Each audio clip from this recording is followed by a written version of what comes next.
ngeen jëf waa kër Ousmane Sonko yi ne woon duñu dégg waxi plan B far nañu romb plan B ñoo ngi léegi ci plan BDF Bassirou Diomaye Faye ubbi l'Observateur yéenekaay bi bind na ne mot d'ordre ba woon ci parti Pastef ba woon mu di Sonko ou rien Ousmane Sonko mooy plan A mooy plan B ba Z bu parti Pastef taxawaay boobee seeni borom dellu nañ ca gannaaw ba tànn Bassirou Diomaye Faye mi ne woon secrétaire général bu parti Pastef gi ñu tas jiital ko moom Bassirou Diomaye Faye tollu tey ji ci ñeen fukki ak ñaar l'Observateur na nañu bu ñu sukkandikoo ci këyit yi bu Ousmane Sonko tegee tànkam mu teg basam loolee lu jaadu la li ciy ñu rek l'Observateur ne nañu mooy popularité bi ci Ousmane Sonko newul ci moom Le Quotidien nañu projet bu waa Pastef fa soppi na njiit tànn nañu Bassirou Diomaye Faye jiital ko ngir tey ji bu ñu demoon ba ca cappaandaw la ñu gis ne Ousmane Sonko du mën a bokk ci élection yi bu boobaa Bassirou Diomaye Faye mën a ñëw taxaw bu ko defee waa kër Ousmane Sonko yi duñu waat élection présidentielle yi 2024 yi point actu bind ne Sonko dellu na gannaaw investir na Diomaye Faye Tribune feelu ko ba bindee ko noonee moom it mu di Sonko teggi nab tànkam Diomaye Faye teg bosam fas yéene dem au front lise ko dolli ñu ci ne Diomaye Faye mooy surprise bu Ousmane Sonko bi ñu doon séntu Sud du Quotidien ñu xibaar ne tey ji ci altine ji ci lañu war a tàmbali seen opération parrainage ñi nga xam ne amoon nañu yéene doon candidat bu Ousmane Sonko demul woon ñu ci mel ne Birame Souleye Diop ak consort Sud nee nañu dellu nañu ca gannaaw ànd jiital Bassirou Diomaye Faye mi Ousmane Sonko tànn Source A ne ko li ko ñenn ci awakam xelaloon moom Ousmane Sonko ci mbiri candidature ci présidentielle 2024 yi ak li Ousmane Sonko jëfe du benn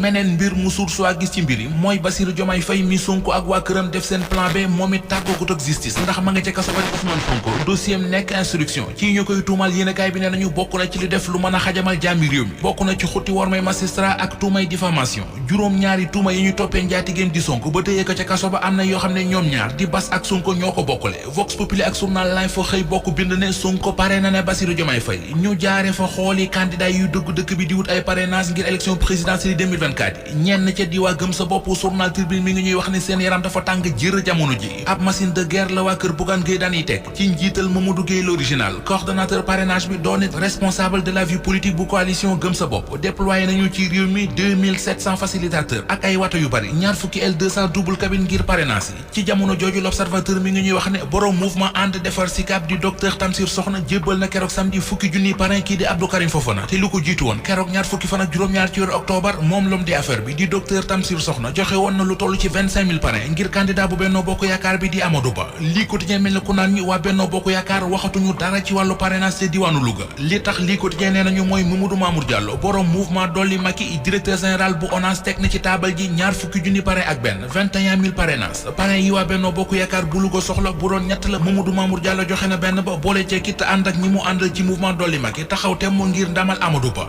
Aminata Touré ne ñu ci la Sénégal moom daf ko leer ne kii di Amadou Ba du dem sax deuxième tour nuruwul ku mën a gagné ay élection ginnaaw gëm sa bopp defar sa réew judd na ci réew mi tribune nañu ki fi newoon i jamono maire bu Mbaaw di Abdoulaye Pouye ñu gën koo xam ci Obama moo ko taxawal keroog samedi la ko doon siiwal ba siiwalaale ne ñoom jëluñu avance kenn ànduñu ak benn candidat te it waxaguñu ne candidat sàngam la ñuy jàppale ñu ne daal bu ñu gisee candidat bu matal ñetti conditions yi muy ñu xam candidat bi ci boppam mooy kan programme mooy lan ak candidat bi ban cër la leen jox ak fan la leen teg ñoom waa mouvement gëm sa bopp defar sa réew borom réew mi di Macky Sall tournée économique bi mu doon def fan yi Mohamed Ndiaye Rahma mi ngi ciy joxe xalaatam ci l'Observateur ak ci journal L'As moom ministre conseil bi doon responsable politique ca Saloum nee na président Macky Sall dafa siggil Sine Saloum boole ko kit wane fi ko Sine Saloum toll rawatina Kaolack ndax ambalogu 1000 milliards bi mu am yéene dugal ko ci région bu Kaolack ngir développer ko Mohamed Ndiaye Rahma mi ngi ñuy wax ci biir l'Observateur ne loolee du ay caaxaan donte bi président de la République demee ca Kaolack fekk ko woon ci réew mi terewul mi ngi rafetlu bu baax a baax teeru bu rëy gi waa Saloum teeru président Macky Sall ak ni ñu ko tatagaleeg ni ñu ko ganalee